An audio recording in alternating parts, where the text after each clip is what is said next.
ശശി തരൂരിനെതിരെ രാജീവ് ചന്ദ്രശേഖർ രൂക്ഷമായി വിമർശനങ്ങൾ ഉന്നയിച്ച് രംഗത്ത് വന്നിട്ടുണ്ട്. അദ്ദേഹം പ്രധാനമായിട്ടും പറയുന്നത് തിരുവനന്തപുരത്തെ ബാഴ്സലോണയാക്കും എന്ന് പറഞ്ഞാണ് അദ്ദേഹം ആദ്യത്തെ തെരഞ്ഞെടുപ്പ് മുതൽ പ്രചാരണ രംഗത്തുണ്ടായിരുന്നത്. പക്ഷേ തിരുവനന്തപുരത്തെ ഇതുവരെ ബാഴ്സലോണ എന്ന് പറഞ്ഞ് ആരും കാണുന്നില്ല എന്നുള്ളത് അദ്ദേഹം പറയുന്നുണ്ട്. രണ്ടാമത് ഹൈക്കോടതി ബെഞ്ച് തിരുവനന്തപുരത്ത് കൊണ്ടുവരും എന്ന് ശശി തരൂർ പറഞ്ഞിരുന്നു, അതുമില്ല.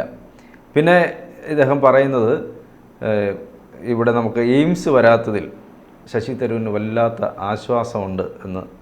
ശശി തരൂരിൻ്റെ ഒരു പോസ്റ്റുണ്ട്, എയിംസ് കൊണ്ടുവരാൻ ഒരു എം പിക്കും സാധിക്കില്ല, അതിന് കേന്ദ്ര ഗവൺമെൻറ്റും സംസ്ഥാന ഗവൺമെൻറ്റും മുൻകൈ എടുക്കണം എന്നൊക്കെ പറഞ്ഞിട്ട് അദ്ദേഹത്തിൻ്റെ ഒരു പോസ്റ്റുണ്ട്. അപ്പോൾ ഇങ്ങനെ രൂക്ഷമായ വിമർശനങ്ങളുണ്ട്. അടുത്ത 5 വർഷം ഇതിനേക്കാൾ കൂടുതൽ പദ്ധതികൾ, അതായത് ശശി തരൂർ കൊണ്ടുവരുന്നതിനേക്കാൾ കൂടുതലുള്ള പദ്ധതികൾ ഞാനും മോദിജിയും ചേർന്ന് കൊണ്ടുവരും എന്നാണ് രാജീവ് ചന്ദ്രശേഖർ പറയുന്നത്.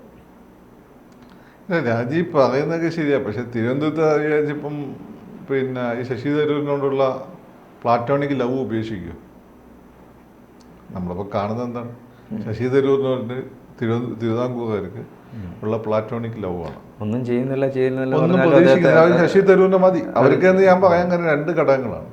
ഒന്ന് ഈ വിഴിഞ്ഞം ആ ഒരു മേഖലയിലുള്ള ലാറ്റിൻ ക്രിസ്ത്യൻസ്, പിന്നെ CSI സഭ നാടാ ക്രിസ്ത്യൻസ്, ഇവരെ സംബന്ധിച്ച് ശശി തരൂർ മതി. എന്ത് ചെയ്യണം? വേറെ ആരും വിചാരിച്ചാലും മറച്ചിടാൻ പറ്റില്ല.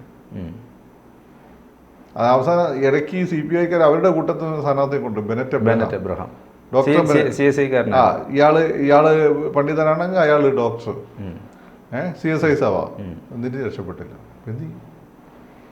പിന്നെ 2, ഈ ശശി തരൂരിന് ഏതായാലും തിരുവിതാംകൂറുകാരെങ്കിലും രക്ഷപ്പെടുത്താം എന്ന് ഈ സിറ്റിയിലുള്ളവരും വിചാരിക്കുന്നില്ല. രാജഗോപാൽ മത്സരിച്ചപ്പോൾ 2014 തിരുവനന്തപുരം സിറ്റിയിലെ 4 നിയോജക മണ്ഡലങ്ങളിലും BJP ലീഡ് ചെയ്തതാണ്. ഇത്തവണ തിരുവനന്തപുരം സിറ്റി മണ്ഡലം ഉണ്ടല്ലോ, ആന്റണി രാജുവിൻ്റെ മണ്ഡലത്തിൽ രാജീവ് 2ാം സ്ഥാനത്ത് പോയി. അതങ്ങനെ സംഭവിച്ചു. ശ്രീശാന്ത് എറണാകുളത്ത് നിന്ന് വന്ന് സിനിമാ അഭിനയവും പിന്നെ ഇതുമായിട്ട് കളിയായിട്ട് ഇവിടെ മത്സരിച്ച സമയത്ത് പോലും ശ്രീശാന്ത് 2ാം സ്ഥാനത്ത് വന്ന സ്ഥലമാണ്. ഒരുപാട് വോട്ട് പിടിച്ചു. അതും തിരുവിതാംകൂറുകാരനായിട്ടുള്ള ശിവകുമാറിനോട്. ആ സ്ഥലത്താണ് രാജീവ് ചന്ദ്രശേഖർ 2ാമത് പോയി. എന്താ കാരണം? രാജീവിന് വോട്ട് ചെയ്യേണ്ടിയിരുന്ന രാജീവിന് വോട്ട് ചെയ്യേണ്ട പലരും വോട്ട് ചെയ്യാൻ പോയിട്ടില്ല. അപ്പൊ ഈ സാഹചര്യത്തിൽ തിരുവിതാംകൂറിന് ഇപ്പൊ തൃശ്ശൂർ എന്താ സംഭവിച്ചത്? തൃശ്ശൂർ അവർക്ക് സുരേഷ് ഗോപിനെ പോലെ MP വേണമെന്ന് ആണുങ്ങളായ മുസ്ലിങ്ങൾ ഒഴിച്ച് ബാക്കി എല്ലാവരും അങ്ങ് തീരുമാനിച്ചാണ്.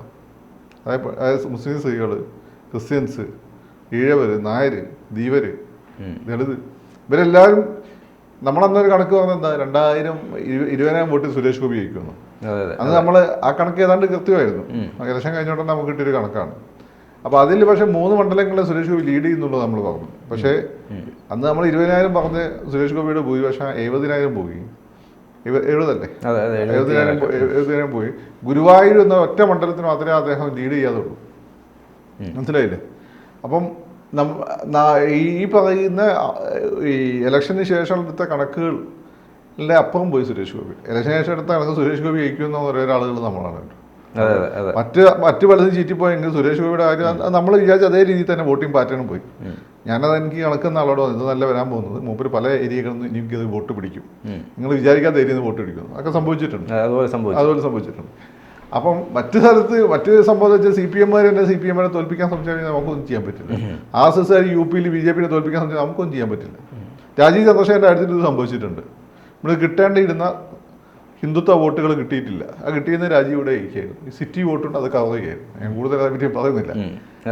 അപ്പം ഇതാണ് അതിൻ്റെ ഒരു കാര്യം. അല്ല, നമ്മൾ അന്ന് വേറൊരു രാഷ്ട്രീയ നിരീക്ഷകൻ നമുക്കൊക്കെ എതിരെ ഭയങ്കര എന്തൊക്കെ ഡയലോഗ് അടിച്ചിരുന്നല്ലോ.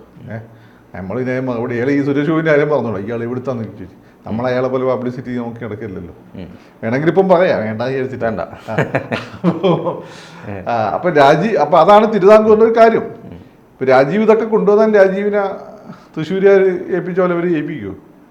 ജയിപ്പിക്കൂല്ല എന്നുള്ള 5 വർഷം കഴിഞ്ഞ് പറയാൻ പറ്റില്ല. കാരണം എനിക്ക് തോന്നുന്നത് സുരേഷ് ഗോപി മാതൃകയാക്കി അദ്ദേഹം 5 വർഷവും ഇവിടെ തന്നെ ഉണ്ടാവാൻ അത് രാജീവ് ഉണ്ടാവും. ചില ആളുകൾക്ക് അങ്ങനെയാണ്. അല്ലേ, ഇപ്പം അദ്ദേഹം അതുകൊണ്ടാണ് പറയുന്നത് 5 വർഷവും ഞാൻ തൃശ്ശൂരായതുകൊണ്ട്. ഇവിടെ ഞാൻ പറഞ്ഞില്ലേ, ഇവിടെ ലാറ്റിൻ വോട്ടും ഇവർക്ക് എന്ത് ചെയ്യാനാണ്? മുസ്ലിം വോട്ട് N ബ്ലോക്ക് ആയിട്ട് അത് രാജീവിന് കിട്ടിയത്. സുരേഷ് ഗോപിക്ക് പെണ്ണുങ്ങളെ വോട്ട് കിട്ടിയ രാജീവിന് പെണ്ണുങ്ങളെ വോട്ടും കിട്ടിയിട്ടില്ല. സ്ത്രീകളുടെ വോട്ട് സുരേഷ് ഗോപിക്ക് ധാരാളം കിട്ടി. അതിൽ മുസ്ലിം പെണ്ണുങ്ങളെ വോട്ടും എല്ലാവരും കിട്ടി. പക്ഷേ ഇവിടെ മുസ്ലിം പെണ്ണുങ്ങളെ ആണുങ്ങളെ വോട്ട് കിട്ടിയിട്ടില്ല രാജീവിന്. പിന്നെ ലാറ്റിൻ വോട്ടും പിന്നെ ഇപ്പോൾ CSI വോട്ടും കിട്ടിയിട്ടില്ല. ഇപ്പം ഇവരിങ്ങനെ തീരുമാനിച്ചാൽ എന്ത് ചെയ്യും? അതല്ലേ പ്രശ്നം. അപ്പൊ ഈ 5 വർഷം രാജീവ് ചന്ദ്രശേഖരന് അത് ബോധ്യപ്പെടുത്താനുള്ള സമയം. കാരണം അദ്ദേഹം ഒന്നും ചുരുക്കം ദിവസമല്ലേ ഉണ്ടായിരുന്നുള്ളൂ, 45 ദിവസം. CSI ഈ ലാറ്റിൻ സഭ അത്യാവശ്യം വിവരമുള്ള ആളുകളാണ്. അപ്പൊ സംഭവം എന്താണെന്ന് വെച്ചാൽ അവർക്ക് ചില തെറ്റിദ്ധാരണകളൊക്കെ ഉണ്ട്. അത് തൃശ്ശൂർ മാറ്റിയ പോലെ അങ്ങ് മാറ്റിയാൽ മതി, വേറെ പണിയൊന്നും ചെയ്യേണ്ട ആവശ്യമില്ല. അതങ്ങ് മാറ്റി കൊടുത്തേച്ചാൽ മതി. കാരണം ഇത്രയും കാലം അവർ വോട്ട് ചെയ്തിട്ടും അവിടെ കാര്യമായിട്ടൊന്നും അവർക്ക് കിട്ടിയിട്ടൊന്നുമില്ല.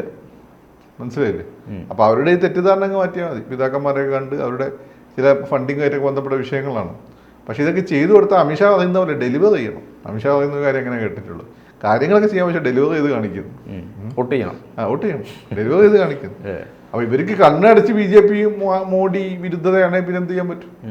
അല്ലെങ്കിൽ സിറ്റിയിലുള്ള ആളുകൾ അങ്ങ് തീരുമാനിക്കണം.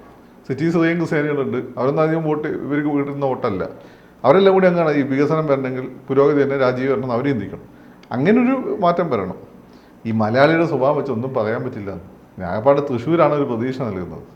അല്ലേ, സുരേഷ് ഗോപി എടുത്ത് പറഞ്ഞതുപോലെ രാജീവ് ചന്ദ്രശേഖരനോട് മോദി പറഞ്ഞിട്ടുണ്ടാവോ 5 വർഷവും ഇനി ഇവിടെ കേന്ദ്രീകരിച്ച് നിൽക്ക്? അല്ല, അത് പറഞ്ഞിട്ടുണ്ട്. അല്ല, അതുകൊണ്ടാണല്ലോ അദ്ദേഹം ഇത്രയും കൃത്യമായിട്ട് പറയുന്നത്. മോദിജിയുമായി ആലോചിച്ച് മോദിജിയും ഞാനും ചേർന്ന് ഈ ശശി തരൂർ 15 വർഷം ചെയ്തതിനേക്കാൾ കൂടുതൽ കാര്യങ്ങൾ 5 വർഷം കൊണ്ട് ചെയ്യാൻ പറ്റും. പക്ഷെ വേറെ ശശി തരൂരിനെതിരെയുള്ള വലിയൊരു വിമർശനം ശശി തരൂർ എവിടെയാണെന്ന് ആർക്കും അറിയില്ല. ശശി തരൂരിന് സാധാരണ അപ്രോച്ചബിൾ അല്ല. രാജീവ് ചെയ്യേണ്ട ഒരു കാര്യം, രാജീവിന് കഴിഞ്ഞ ഇലക്ഷൻ സമയത്ത് ഇപ്പോൾ രാജീവ് ഒരു ടീമിനെയും കൊണ്ടുവന്നു. രാജീവിനെ ഇവിടെ പല ആളുകൾക്കും അപ്രോച്ചബിൾ ആയിരുന്നില്ല. അതുണ്ടായിരുന്നെങ്കിൽ കുറച്ചൊക്കെ ഈ ഒരു ഈഗോ മാറ്റി വെച്ച ആളുകൾ വോട്ട് ചെയ്യാൻ പോവുകയാണ്. അതൊരു ഘടകമാണ്. രാജീവിന്റെ ടീം നല്ല രീതിയിൽ വർക്ക് ചെയ്തു, പക്ഷെ ജയിക്കണ്ടേ? ഇവിടെ ഇപ്പം പ്രധാനപ്പെട്ട BJPയുടെ സംസ്ഥാന കമ്മിറ്റിയിലുള്ള ആളുകൾക്കൊക്കെ കൊടുത്ത ചുമതല 2 ബൂത്തിൻ്റെതാണ്. അവരാ ബൂത്തിൽ പരമാവധി വോട്ട് ചെയ്യിപ്പിച്ചു. പക്ഷെ അത് മറ്റു പല സ്ഥലത്തും ഉണ്ടായിട്ടില്ല. അപ്പോൾ ഇവിടുത്തെ ലോക്കൽ BJPക്കാരുമായിട്ട് എല്ലാവരും ഈ പറയുന്ന പോലെ രാജീവിനോട് ശത്രു കൊണ്ട് നടക്കുന്ന ആളുകളൊന്നുമല്ല, ഉള്ള ആളുകളൊക്കെ ഉണ്ടാവും. അപ്പോൾ അവരൊക്കെ ആയിട്ട് നല്ല റാപ്പോച്ച് ഉണ്ടാവും.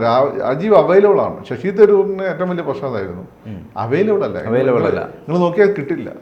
അപ്പോൾ രാജീവിനെ ആര് വിളിച്ചാലും കിട്ടുന്ന ഒരു സംവിധാനം ഉണ്ടാക്കി. രാജീവ് തിരുവനന്തപുരത്ത് പൊതുപരിപാടിയിലൊക്കെ നിറഞ്ഞു നിൽക്കുക, ഒപ്പത്തിന് കാര്യം കൂടി ചെയ്ത് കഴിഞ്ഞാൽ ആളുകളെ മനസ്സ് മാറ്റാൻ പറ്റും. തിരുവിതാംകൂർ ഒരു പ്രത്യേക ടൈപ്പ് ആളുകളാണ്.